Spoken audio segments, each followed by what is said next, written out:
Celebrating Cameroon's National Day, we're really honored to have with us here on Exclusive His Excellency Ambassador Mohamed Labarang, Ambassador of Cameroon to Egypt and Dean of the African Corps. Thank you so much, Your Excellency, for joining Nile TV International as we are celebrating the National Day of Cameroon, and also during May we're celebrating Africa Day, so many happy returns on both occasions, and talking about the significance of this special day and what it really means for Cameroonians celebrating National Day.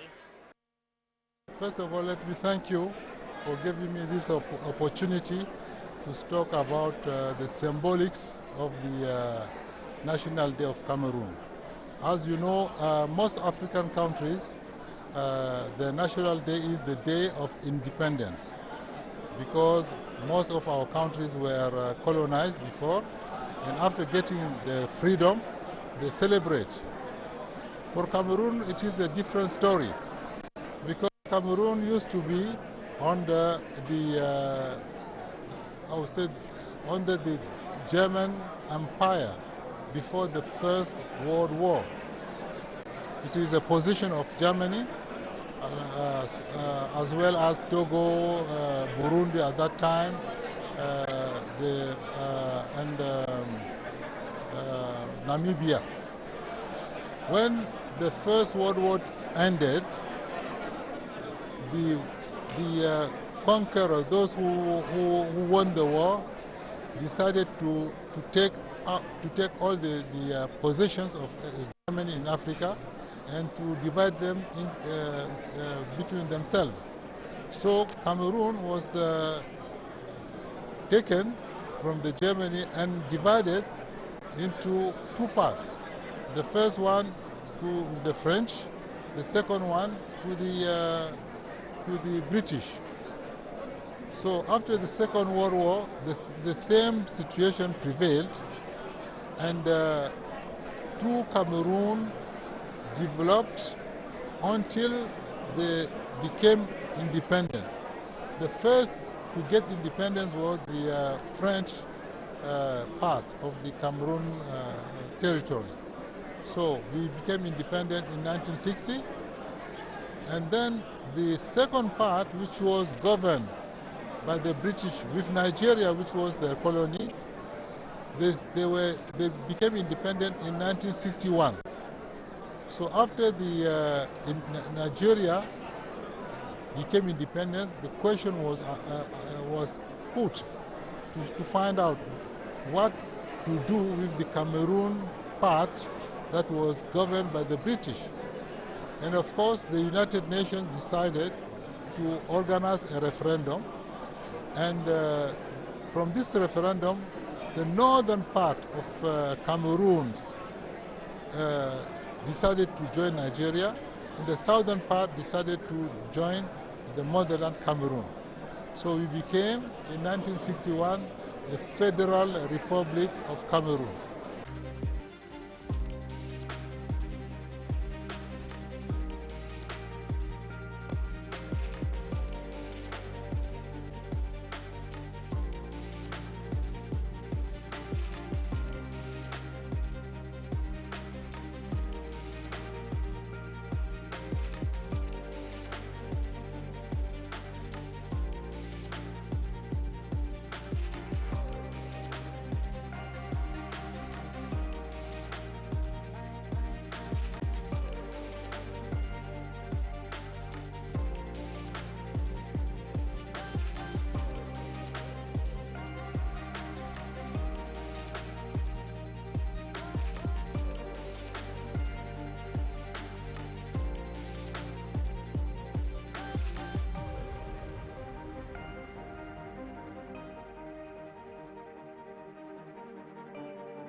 Ambassador Labarang, bilateral relations between Egypt and Cameroon had reached high levels. Tell us more, Your Excellency, about the framework of boosting bilateral cooperation between both countries. Yes, as I was saying in my speech, one of the first countries to recognize Cameroon was Egypt. And in 1961, we established one of the first embassies abroad here in Egypt. And since then, our relationships have been growing, up till today. Um, Now, the Egyptian government also opened an embassy in Cameroon. So, all what we are doing is to try to see how, on which basis, we can further those relationships. Politically, we have the same vision on international issues. We are in the United Nations. We are member of the Francophonie, as you know. We are also member of the Organization of Islamic Cooperation, and in all those, and of course, member of the African Union. In all those instances, our views are the same. So, and also the friendship between the two people has been since that time, because you receive many of our freedom fighters here, and some of them even are buried here. So this relationship is really of high importance.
Your Excellency, you have hailed on more than one occasion the gains under the leadership of President Abdel Fattah el-Sisi, fostering Egypt's relations with Africa, especially as Egypt chaired the African Union. It was a year of achievements and gains.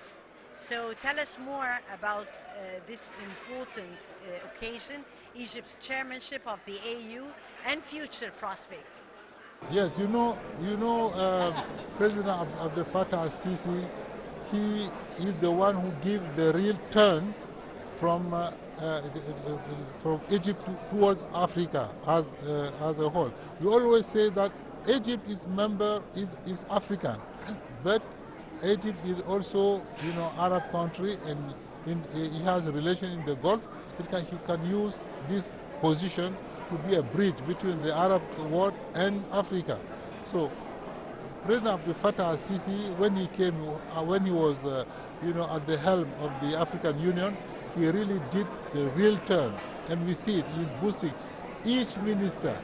He's been given instruction to go very, very strong into Africa, and we see the yields, because now the trade and the investment are getting better and better. So we are going to take advantage of that to really push as far as Cameroon is concerned. We have anything to offer. Everything that you can find in any African countries, you can find it in Cameroon.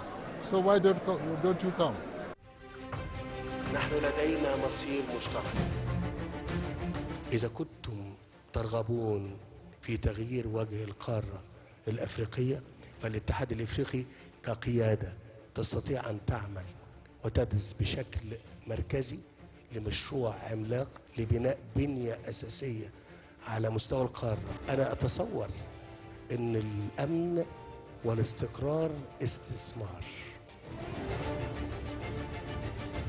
إذا لم تستقر هذه القارة والأمن فيها بمعدلاته عالية، هذا الأمر سينعكس بالسلب علينا كلنا. Ambassador Labarang, we're talking also about the high level of trade and investment procedures between both countries. We've taken great steps in that regard, increasing the volume of trade between Egypt and Cameroon and investment opportunities. Now we have a direct flight from Cairo to Douala, our business city in Cameroon, and we are working also to see that we have more, for example, want them to go direct also from Cairo to Yaoundé, the capital. So really the exchange is getting better and better, but we need to do more. But to do more is that you have to really have the will to go, and you have to invest. Just trading is good, but trading is not enough. You have to go there to compete because there are people who are there. So if you don't come and also take your share, it would be difficult. So but you have a leverage because we have our history. We don't forget what Egypt did for us. So if you come there, you see that you have an edge more than the others.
Cultural relations also, Mr. Ambassador, and tourism On Nile TV International, we've launched an initiative exploring Africa, exploring Cameroon on Nile TV, and exploring Africa.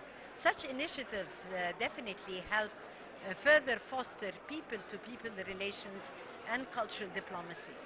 Tourism is a thing that people should travel. Traveling means easy in visa issuance. We have worked on it.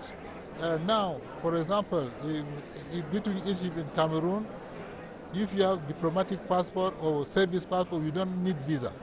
So we are working to facilitate that also the ordinary people, when they come, it should not be a hindrance for them to do. But this is a two-way thing. That should be so. So the negotiations are going on, and I'm very hopeful that we are going to see more and more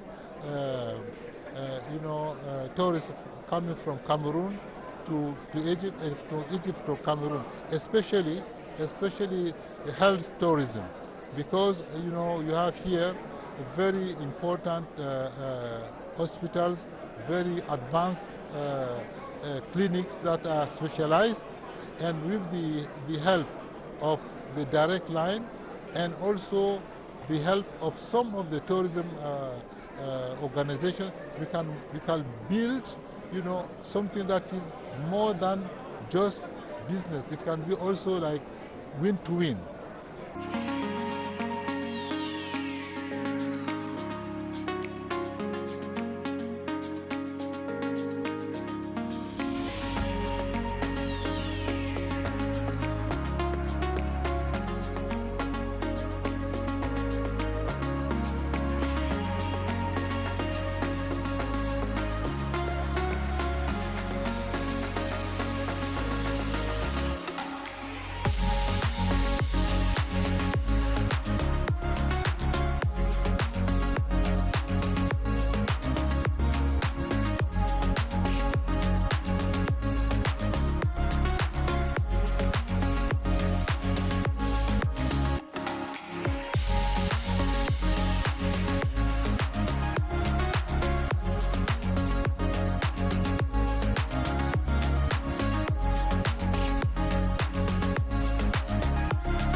The month of May, we're celebrating Africa Day, and definitely we are celebrating our achievements and celebrating the Africa that we all aspire. Well, Africa Day, as you know, is 25th of May. We are not only celebrating the day, but we have a whole week that we do to bring together the people, because the Africa we want is an Africa of peace, an Africa of stability, Africa of progress. So if we don't come together to bring the what it takes, we will fail. But I'm sure that everybody knows what to do. We have means. We have Africa Exim Bank. We have Africa Development Bank. All those means are there. Is for the investors and the business people to do their homework.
Your Excellency Ambassador Mohamed Labarang, Ambassador of Cameroon to Egypt and Dean of the African Corps. Thank you so much, Mr. Ambassador, for joining us on Exclusive, and many happy returns on the occasion of celebrating Africa Day. My pleasure always. Thank you for giving me the occasion. And that was this special edition of Exclusive, hosting His Excellency Ambassador Mohamed Labrang, Ambassador of Cameroon to Egypt and Dean of the African Corps, on the occasion of celebrating the National Day of Cameroon and celebrating also Africa Day.